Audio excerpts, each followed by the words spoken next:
Just because it's not something you want to do doesn't mean it's not something someone else doesn't want to do.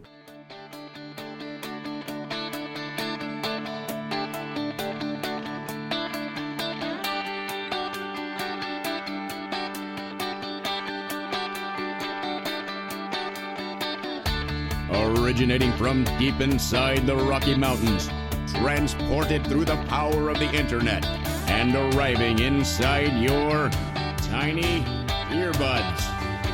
It's the Appraiser Coach Podcast, helping appraisers increase their efficiency, quality, and make more money. Here's the guy who makes it his life's mission to create value for real estate appraisers nationwide. Your host and the Appraiser Coach, Dustin Harris.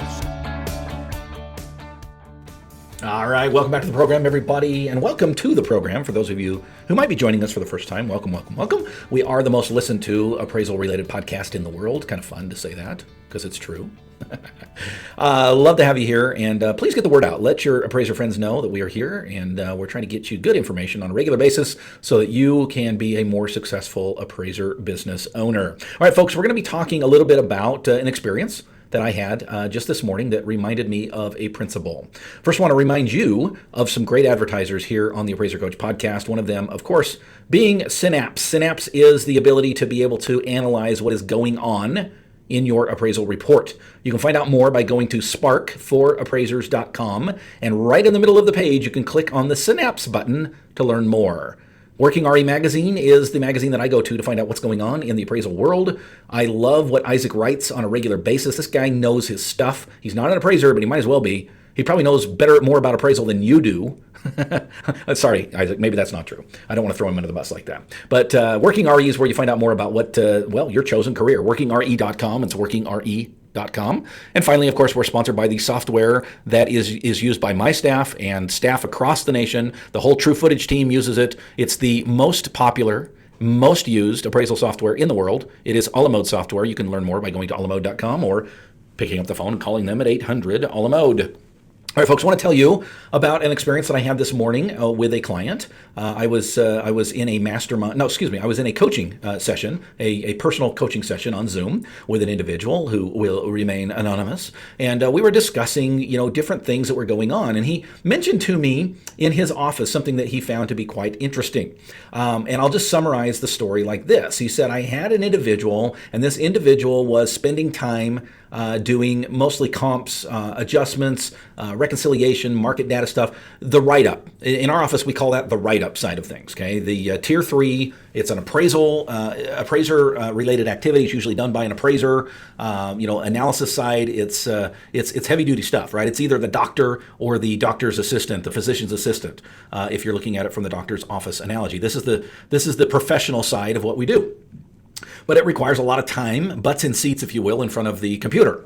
And he was talking to this individual, and this individual indicated how much he hated sitting in front of the computer. And he said, well, what would you rather be doing? And he said, out doing inspections. He said, it was funny, Dustin, because last week I was talking to my gal who does all of my inspections, who wants to make more money. Now, she enjoys the inspection, but she thought she could make more money sitting in front of a computer, doing the comps and the write-up and the adjustments and everything else. And he says, so I'm making a change in my business, and I'm basically flip-flopping these two individuals, and I'm going to put the guy, the male, out in the field, and I'm going to bring female back into the office and sit them in front of the computer. Now, who knows whether it will work out long-term or not, but both of them expressed the exact opposite desire of what they were doing with their career.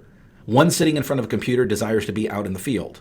One sitting in the field, or in the field, rather, not sitting in the field, but driving around the field, if you will, taking comp photos and walking through homes with their laser measure, and would rather be back at the office, not necessarily because she enjoys the office more than being out, but that she felt like she could make more money. And all of a sudden, this entrepreneur, this business owner, this client of mine, had a realization that, how strange that I've got these people in the seats, and they've been there for quite a while. If I remember correctly, both of them had been there at least a year each, if not longer. And yet they weren't really happy.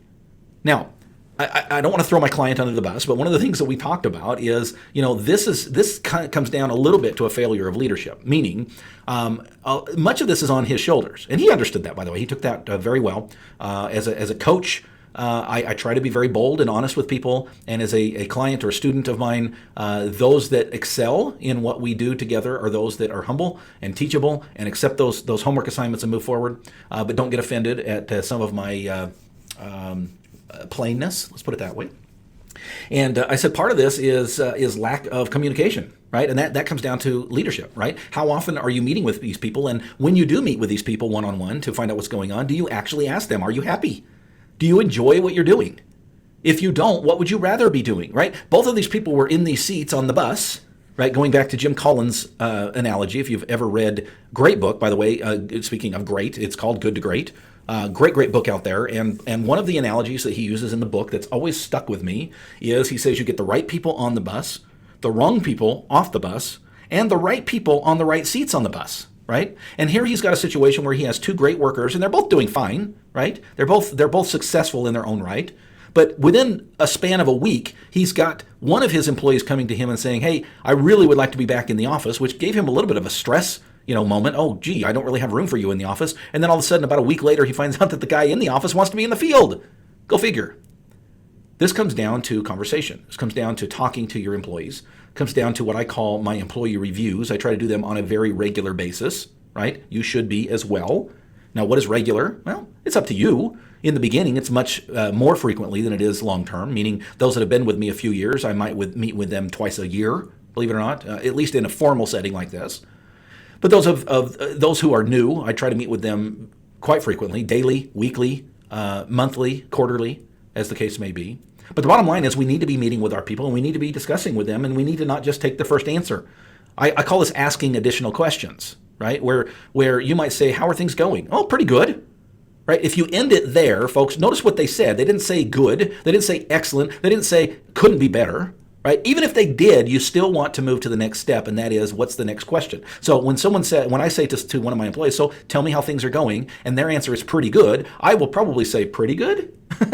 In other words, I'll parrot back what they say, which will, with a awkward pause, allow them to, well, okay, talk to me. What's going on? And by the way, I try to put them at ease, and I try to give them this idea of, hey, listen, I'm not going to judge you. This is not going to be held against you. This is an opportunity for us to talk. And the only way that we can make sure that things get better is to be open and honest with one another. And this is an opportunity for you to just share really, truly what's going on in your life, what's going on with your employment, what's going on with your coworkers, what's going on with me. One of the things I ask frequently, I try to do it every single time, and by the way, I always have to ask additional questions on this one, is how am I doing as a boss? They're always going to say good or pretty good or whatever, right? I mean, I pay their paycheck. Okay, they would be stupid not to say that. But I would be stupid not to dig a little further because I truly am interested in the real answer, not the politically correct answer. Politically correct answer is, yeah, you're a great boss and never had a better one. No, that's not the right answer. Okay. In fact, I will say, okay, well, thank you for that, but I'm not going to let you off that easy. Okay, let's talk. Tell me one or two things that you see that I do that you would prefer that I do differently. Folks, sometimes it's like pulling teeth, but I guarantee there's something there. And if you keep digging and you keep digging and you open up that mouth and you grab the wrench and you grab one of that tooth and pull it, you're going to find that there's some rot under there.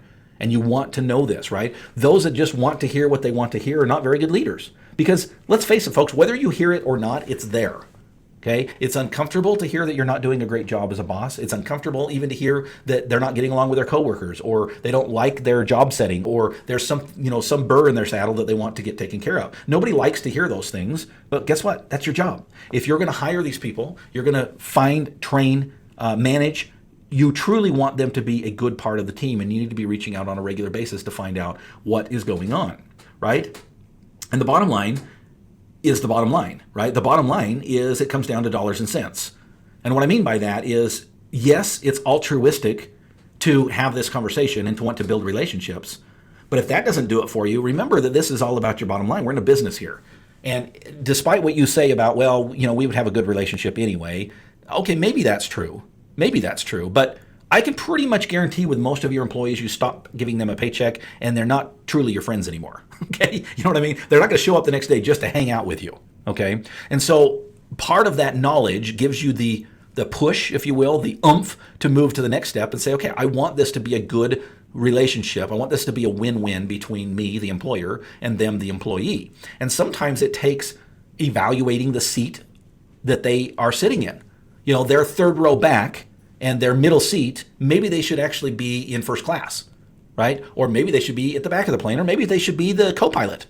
Maybe they're just not in the right seat on the, well, I guess that's more of an airplane, but maybe they're not in the right seats on the bus. And you have got to have these conversations in order to figure that out. Another thing that you need to figure out is how to support your adjustments. I know I just changed the subject. Wasn't that a great, smooth transition? Folks, how would you like a program which could actually help to assist you so that you don't have to guess anymore on what the GLA adjustment should be between comps? Folks, I'm sorry, I'm just going to say it. Many of you are guessing. Many of you are just putting a number in, whatever works. And if you get challenged on it, you're saying, well, sensitivity analysis. I know because I've been there, right? I get what we're doing here, folks. But I'm telling you, if you're standing before a state board, you're going to want more than sensitivity analysis. You're going to want something out there that helps you to support what it is that you do. And Synapse is the program for you. It is easy. It takes about 5 minutes, okay? Not the first time. It might take you 10, 15, 20 minutes the first time. It might take you 5 to 10 minutes the second time. It'll get you down to 3 to 5 minutes eventually. All you have to do is plug the numbers in. It will tell you what the trends are. It will tell you what's going on in that neighborhood. It will tell you. It won't give it to you, right? It's not going to tell you what you absolutely have to do. It will give you suggestions that you can use to fall back on, right, that are going to be the best case scenario. It's called Synapse. You can find out more by going to Spark for Appraisers and clicking on the Synapse button in the middle of the screen. We're sponsored, of course, by Working RE Magazine. Working RE sends me an email, I don't know, every couple days. Well, maybe not even that much, maybe once a week. Doesn't clog up my email. There's some things I'm interested in. In fact, I got one this morning. I looked at it, I'm like, not interested, delete, move on. Took me about half a second, not a problem. Most of the time, though, I look at that and go, interesting article that Isaac Peck, my friend, wrote. Let me read it. And usually it's a pretty easy read. Usually it gives me some information. Usually I know what's going on because they know what's going on and they share it with you. And by the way, did I mention it's free, Free? Go to workingre.com to find out more. Sign up for their free blog at workingre.com. Finally, we're sponsored by great software, a la mode. I was just in a la mode this morning. I don't do a lot of write-ups lately, folks. It's just not my role anymore. But I was in a report this morning looking at something that one of my colleagues wanted me to peek at, and it just reminded me how great this program is. It is so easy to navigate. It is so easy, folks. As simple as an undo button. I know that seems simple, right? But there's some software out there that doesn't have that. Okay, I won't mention names. A la mode does. A la mode has side-by-side view, has smart adjust, has the worksheet. I could go on and on. The quick list, right? The comps database, the peer review. Holy smokes. This program, there's a reason it is number one in the world. It's a la mode. Check them out by going to alamode.com. It's ALAMODE.com.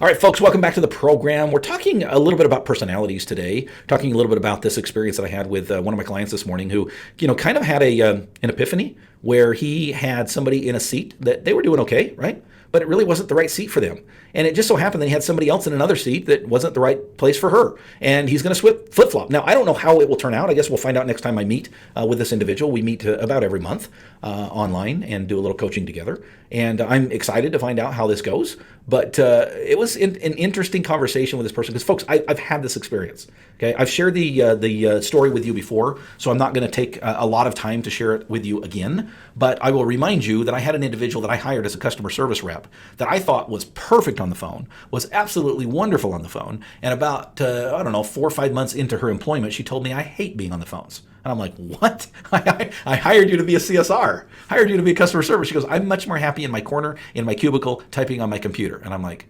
well, let's make a switch then. And we did, and she was much happier. And frankly, the business did better because of it. Okay.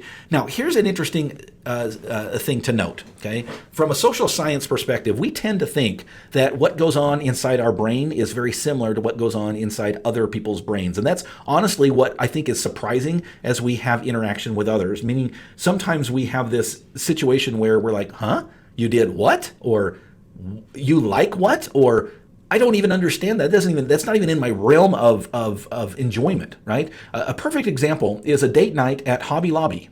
Okay, that is my wife's perfect date night.